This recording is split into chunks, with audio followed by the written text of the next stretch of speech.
Well, hello there, Space Monkeys. Welcome to Political Fight Club. I'm Robert Durden. And in this episode, we're going to do something that I haven't done before. I'm actually going to recommend a book to you guys. I was given a book by a friend recently that I find to be very useful, especially for somebody like me who does this YouTube channel. Doesn't do much other than just kind of record on my phone, no editing, nothing whatsoever, just kind of uploading as I can. And I always, on Political Fight Club, try to get other people involved in this type of thing. And one of the ways I do that is by making it seem as simple as possible. That's the reason I do things the way that I do. And I try to recruit people to raise their voices so that we can get some things done in this country and indeed across the globe. And one of the biggest hurdles to that is just simplifying things, getting people started, and making the content, just kind of nudging them in the right direction. So the book that I just read and was given this by a friend is very, very helpful for people just starting off. It's written by a director, Blake Ritter, and the book is called How I Made 52 Films in 3 Years. And it's a very, very short book, real easy read. Took me about 4 days to read, just kind of leisurely going along. And I'm going to read to you a few parts of it and highly recommend you actually get the book if you want to do something like filmmaking, making any type of art, or if you want to do your own political fight club. There's some very, very good insights and very, very good advice in this book. 3 parts we're going to be reading, which I think they resonated hardcore with me. The first one's about how you can deal with failure at the beginning when you don't initially make the content or the film or write the book that you want or create the piece of music that you want. The first part is never going to be your masterpiece, but you have to learn to get past your first work not being your best work. That's very difficult. It is indeed one of those things you're going to run into as a content creator. I look back on some of my original content, and I've written a few books myself, and I look back at my original books, and I'm just like, not as good as what you will create later on. But you have to keep your eye on the prize. Remember that it's a learning process, and that if you aim for a masterpiece right off the bat, you're not going to get it, and you're going to feel let down. So let's read this first part here. I think this is very, very important, and you'll notice you're going to get an idea for Blake's really, really accessible style, and the book is written to be very accessible, and you get a good idea of what he's like as a person. He's very quirky, very passionate, very driven person. You have to be. I mean, I'm not a mathematician, but 52 films in 3 years, it's like a film every 3 weeks.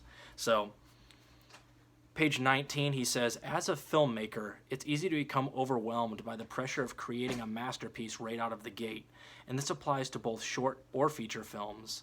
There's a pervasive myth that your first film must be your best work, and that it's the most crucial step towards establishing yourself as a filmmaker. However, it's essential to remember that filmmaking is a craft, and like any craft, it takes time and practice to develop skills. Your first film is just one step on a journey, and there will be plenty of opportunities to learn and improve as you go. One way to overcome the pressure of creating a groundbreaking film right away is to embrace the idea of making mistakes. Very important. Embrace it. It's okay to be wrong. It's okay to make mistakes as you go along. You're learning. That's part of the process. Filmmaking, like content creation, is all about making mistakes and learning and evolving. And you can't evolve without conflict. You can't avoid conflict. Filmmaking is a challenging and complex art form, and no one is perfect. Every filmmaker makes mistakes along the way, and it's crucial to view these missteps as learning experiences. By taking the pressure off your first film and focusing on learning and growth, you can give yourself the space and freedom to experiment and take risks. And that is 100%. And I had to learn that the hard way. That really resonated with me because it was a lesson I already learned, but it's a lesson I think that if you're going to make content or go out and make films, make any art form whatsoever, understand that you're not going to make your masterpiece right off the bat. A lot of the filmmakers you see that come out with their first film, and it's the one that gets them fame, a lot of times it's not really their first film. They've already practiced a lot before that one. That's just their first film that happened to get popular. And the ones that do accidentally hit the ball 400 feet straight to straightaway center right off the bat, that's a fluke. That's luck, basically. So you have to go into this understanding that it's not always going to be easy, especially at first, but you have to keep trying. And if you view it as a learning process, instead of trying to write your best novel up front or make your best film up front, you understand that you're going to learn a lot from your first couple of films or your first year or two of content creation, and things are going to vastly improve as you're making those mistakes, as long as you view the process as a learning process. So the second part I'm going to read to you is about team building. Again, PFC is all about recruiting people to do independent content creation. I don't tell you what kind of content to create. I just think that it's important that it has to be somewhat politically motivated to try to achieve progress and to try to get, change in this world, change for the better. So, in my view, creating a group or an independent news network, as it were, to kind of collaborate and work with others to help everybody get better at once is integral. And especially when you hit you're going to have highs and lows when you're creating content. And it's important to have a structure, a backup system like friends and a good community to back you up when you hit the lows. Otherwise, you're never going to make it. It's very difficult, especially in political content creation, to do this on your own. You need to have friends that can just be there for you, but also can help you with technical stuff. Not everybody's like me, where you just kind of do this on the fly and don't do any editing, don't do any sound mixing or anything like that. A lot of times it's all about who you know, and it's about who you can lean on when times get tough. So I'm going to read to you here just briefly from page 54. I've been blessed with some incredible team members early on in my journey, and I don't take that for granted. Let's be real. Finding reliable people who you can count on isn't always easy. But the truth is, even when you do find them, everyone is still going to do what's best for themselves. We're all hustling to achieve our dreams after all. The key is to find people who share your vision and can help you get there, while you do the same for them. It's a give and take relationship that requires trust, respect, and a whole lot of hard work. When you find that special crew, the kind that lifts you up and makes you feel like you can conquer the world, everything just falls into place. And of course, I've already found that. We're going to be doing collaborations as long as we have gas in the tank. And I think that's super important because, like I said, you need to support each other. And when you make political content like I do, it helps to have some backup, because you also get attacked a lot for your opinions, especially if your opinions are unorthodox, or in this country, if your opinions happen to challenge power in any way, you're going to get attacked a lot by bots, trolls, neoliberal order, what have you. So I think that's really important. Great part of the book. I loved that chapter. Probably the best part of the chapter is about how he does team building. And as a director, I imagine that's probably priority numero uno when you go into casting and doing other things, which he goes over in the book, of course, how to cast people. But I think one of the lessons he learned early on is that it does matter who you're working with, and if you can trust them, if they're reliable, and if they share your vision. That is huge. You can't have people working together that want a film to turn out different ways. So a director understands that everybody that's working on the film has to have a shared vision. And that's what we have at our Indie News Network. So last one here, and I'm really glad that he wrote this last chapter here. It's about maintaining your mental health and personal harmony. This is something that I've dealt with my entire content creating life, and certainly since I've gotten into politics since like 2014, it's been pretty bad, because as a progressive myself, I've just been watching this country take loss after loss after loss. The whole Bernie movement getting tanked, the squad failing. It's tough mentally to go out there and just get your ass kicked every day.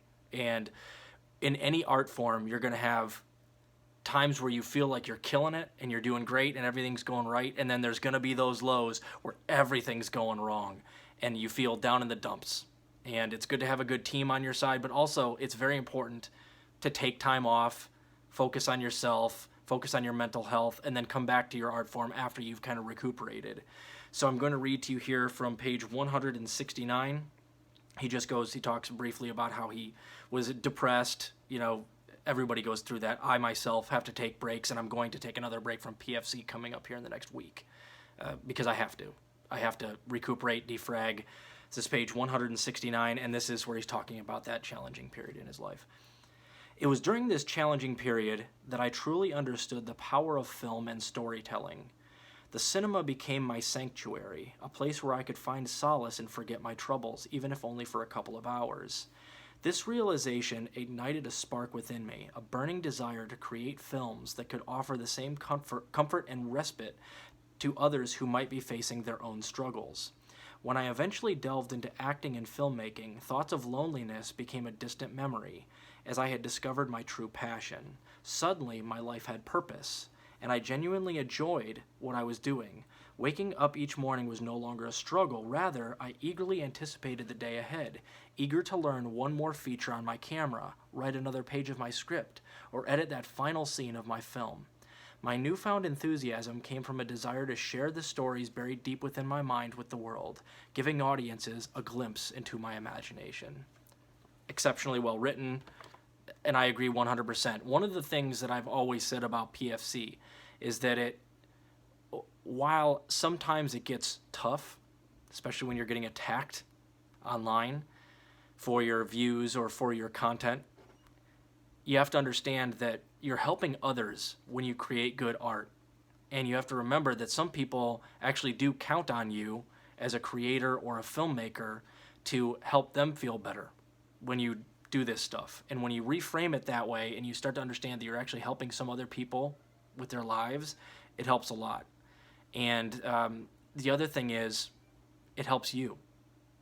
Venting into this phone for the last 3 years has really actually helped me quite a bit because it allows me to vent. It gives me something to do. It's something that gives me purpose. So this is very important, that last part. This last chapter it's very, very good. It's fantastic, actually. So I gave this 4 out of 5 stars on Goodreads. I think it's fantastic. I think you should buy the book for yourself and read it. It won't take you that long. And then once you read it, give it to somebody else or recommend it to somebody else like I do. That's Project Bookworm. You find something good that people need to read, hand it off to them if you can, or recommend that they go get it for themselves. So this is How I Made 52 Films in 3 Years by Blake Ritter. Highly recommend it. Highly, highly recommend it. I will post a link to, I think it's up on Amazon. I'm sure you can buy it elsewhere, but I'll post a link below. And if you can, start your own PFC or go out there and make your own films. Write that book. Create that symphony. Whatever you want to do, whatever that thing is that you've been itching to do, just go do it. It's okay to go out there and fail. Just try. Just try. And you'll find that it is extremely fulfilling. And this book is a great way to get you motivated and to give you some pointers and to help you understand what you're going to go through emotionally. So keep fighting that good fight out there, guys. I'll talk to you soon. Oh, yeah. And by the way, the other one that we might read here pretty soon, I found a copy of Mao's On Guerrilla Warfare. Very, very short. We can read this before or after the Oliver Stone book, The Untold History of the U.S. You guys let me know in the comments below which one you want to read first. Those are going to be the next two, though. Either Mao's On Guerrilla Warfare or Oliver Stone's book. Keep fighting that good fight. I'll talk to you later.